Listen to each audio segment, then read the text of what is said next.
You may notice that I got 4 different charging handles in my hand right here. You may notice that the charging handle for this AR is missing.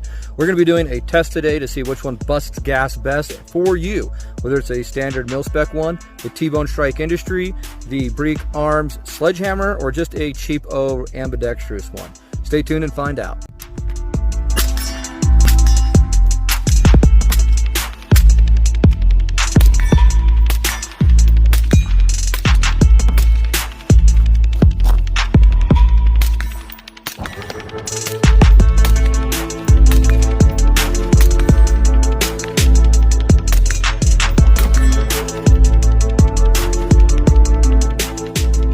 Now, in all honesty, 2 out of the 4 of them are probably not going to do anything at all.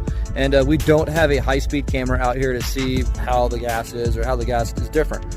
But my biggest test that I want to see is between the Milspec one, the T-Bone one, and the Sledgehammer, how much difference there really is. Breek Arms did send this out to the channel, and I figured why not give it a try and see which one is the best and give it something to compare to. So we're going to give it a shot.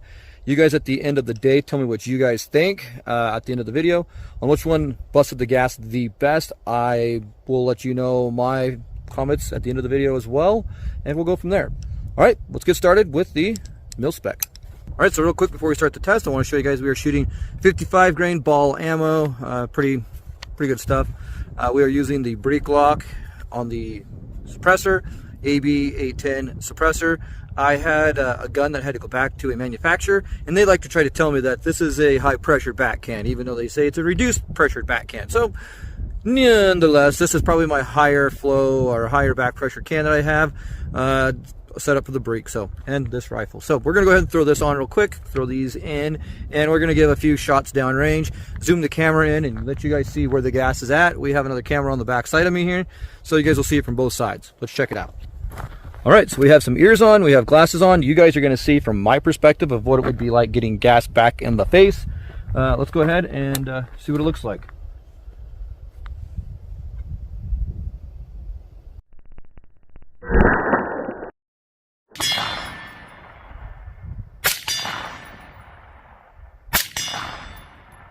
We're gonna clear the gun, we're gonna throw the Ambi charging handle in and see what it looks like.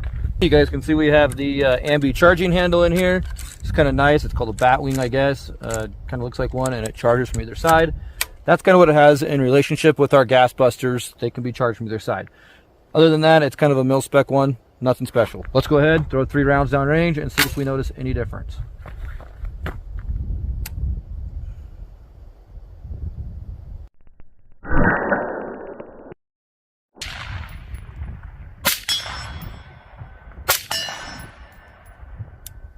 All right, those were our 3 rounds. We'll go ahead and we'll throw the next charging handle in and see what that one looks like. Also, what I failed to let you guys know about is we're going up in price with these. The next one we're running is the Strike Industry T-Bone. These run about 40 bucks. The last one we ran was about 20, and the one prior to that was about 15 bucks. It's your Milspec one. So these are probably going to start doubling the price. The Breek Arms is about 75, 80 bucks. So these are getting more expensive. Now, the T-Bone does have a port on the left or the right side. You put a screw in it. All the gas comes back along the channel of the main stem of the charging handle and diverts either way you want. So the gas should come out this side because we have a screw on this side. It has been cleaned, so we're going to get the optimal amount of gas coming back out in that direction. This camera on the other side of me should pick it up. Let's go ahead and see. 3 rounds down range. Let's go.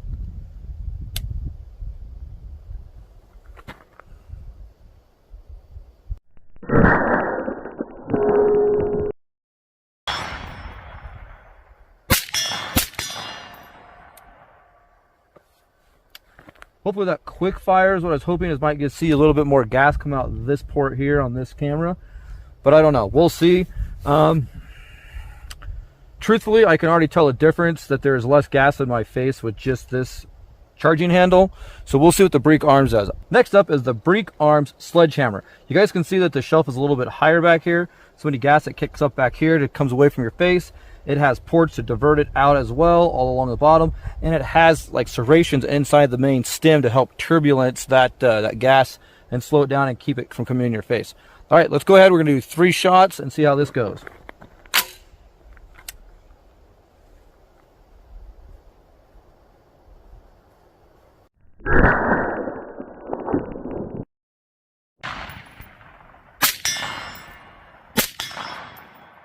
Let's see, I'm gonna rapid fire one real quick.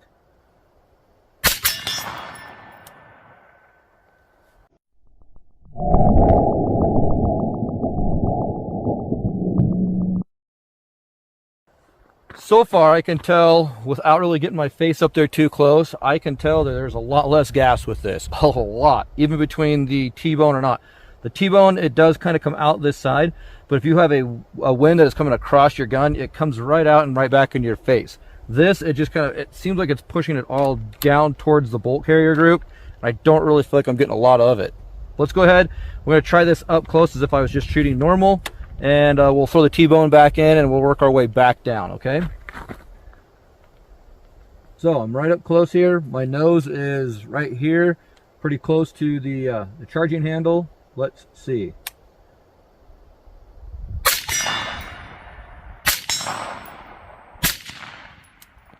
Truthfully, I'm getting a little back in the face, but not much.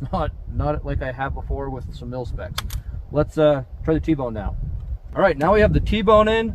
Let's go ahead and drop the hammer on some rounds and see how it looks. I have not moved the stock back.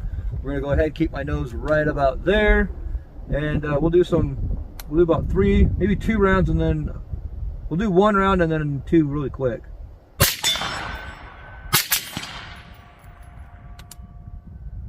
It's not bad.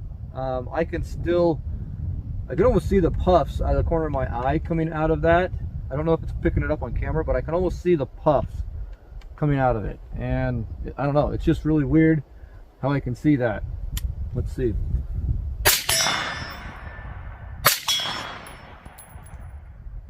I don't know. I can smell a little more sulfur, I guess what I'd call it. Let's go to the bat wing. So we're back with the bat wing. I don't know if it's called a bat wing or not. It looks like a fucking bat wing, and maybe I'm making shit up, but it looks like a bat wing to me. So let's go ahead. We're going to throw some rounds through this, and my nose is going to be just as close as it was with the other ones. Let's see.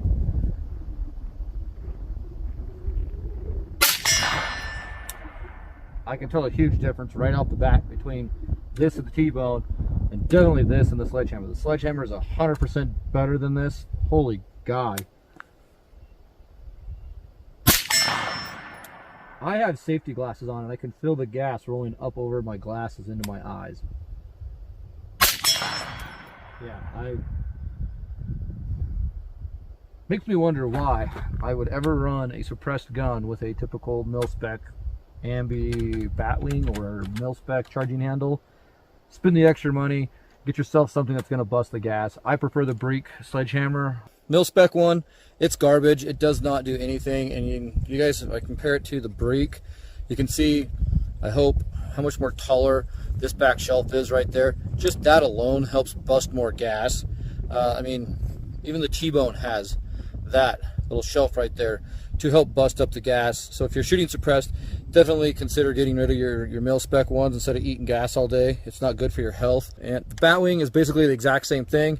It is literally a Milspec charging handle. All right, so we come to the conclusion, right? Milspec's not great. Milspec's garbage. All right, the two that actually are designed to bust gas. The T-bone is not a bad charging handle. It's $40, about $40 for one, and it does what it's supposed to do. The gas comes right through the venturi right here, right through the stem, comes up, and then you put a screw on one side or the other, and it shoots out the opposite side of the screw. Now, there are still gases coming around this up here. That's why they give you this little shelf right here for the gas to hit it and bust it. Now, the one caveat I do see with the T-bone, and it's going to tell over time, is the other polymer. This is all polymer. There's no spring. Now, the Breek Arms Sledgehammer. Hopefully you guys can see this. I'm going to try to get the sun just right. But if you see inside the venturi or inside the stem, it's got these little ribs back and forth. Kind of like my suppressor. Ribbed for your pleasure. Ribbed for your pleasure. Those little ribs, the gas comes through there and it swirls and it creates kind of a turbine vortex and it fights itself. What does come up through the top there or come up through there eventually comes out this little port right here on the side. Kind of the same thing as the T-bone. They also have these little vent cuts on the top up here. So any gas that gets around the top comes down this side. It busts out the side here. And what little bit of gas gets past that comes around this higher shelf right here and shoots up the top instead of back into your face. Like I said, I can see a huge difference. It does justify the extra money to spend on these. Let's go ahead and get into the features of the Breek Arms Sledgehammer. This thing is great. Thanks for Breek Arms for sending it out to the channel. All right, so let's go over the Breek Arms Sledgehammer and what makes it so great compared to other charging handles. It's built out of 7075 T6 aluminum, which makes the sledgehammer rugged and durable. The sledgehammer features a tough serrated charging handle to manipulate effortlessly in any situation. With more gas-busting features than any other charging handle on the market, the sledgehammer excels at distributing gas away from the shooter's face, making it more enjoyable for the shooter experience. It has a Type 3 hard anodized coating. It weighs 1.1 ounce. The overall width of the latch is 2.5 inches. It fits any AR-15 or M16 rifle or pistol. Its best part is it's made here in America. And now, into the 4 gas-busting features of the Breek Arms Sledgehammer. As I showed you earlier, it has a high-rise shelf at the back of the receiver to help mitigate gas, and has an integrated keyway cut to prevent the gas from flowing back into your face. It has integrated baffles in the stem or the venturi to help cause a vortex and cause the gas to slow down. And last but not least, the back pressure port has an aggressive relief cut on the top and bottom to direct gas away from the shooter. Well, that's going to finish up the review on the Breek Arms charging handle. Guys, I think the Breek Arms Sledgehammer did great. This thing busted the gas even after we tested it out. I showed you guys what it looked like. Hopefully the video catches up and you guys can see the difference. Hopefully I'll go back and look at it. I don't know. Can't tell from here. I won't know until I edit this video if it even showed anything. But it's a good test to try out. I can tell you personally, the Breek Arms Sledgehammer is pretty damn good. For the $80 you're going to spend on one, I highly recommend picking one up, especially if you're trying to shoot suppressed like we are here today. The gas busting features on this thing are second to none. There's not another one out there. You guys let me know in the comments down below what you guys think of Breek Arms Sledgehammer. I'd hope to try out maybe one of their war handles after this, so we'll give that a try. Maybe they'll send that out. If you guys would like to help out the channel when you buy one of these, I have an affiliate links over to Breek Arms. You can also pick them up over at AT3 Tactical. But go ahead and pick up yourself a sledgehammer. Use the affiliate link in the description down below. It helps out the channel. I'd greatly appreciate it if you did. If you like this video, give me a thumbs up. If you haven't subscribed to this channel, I don't know what's wrong with you. Please consider subscribing. That also helps out. And thanks for shooting the breeze with me, guys. We'll see you next time.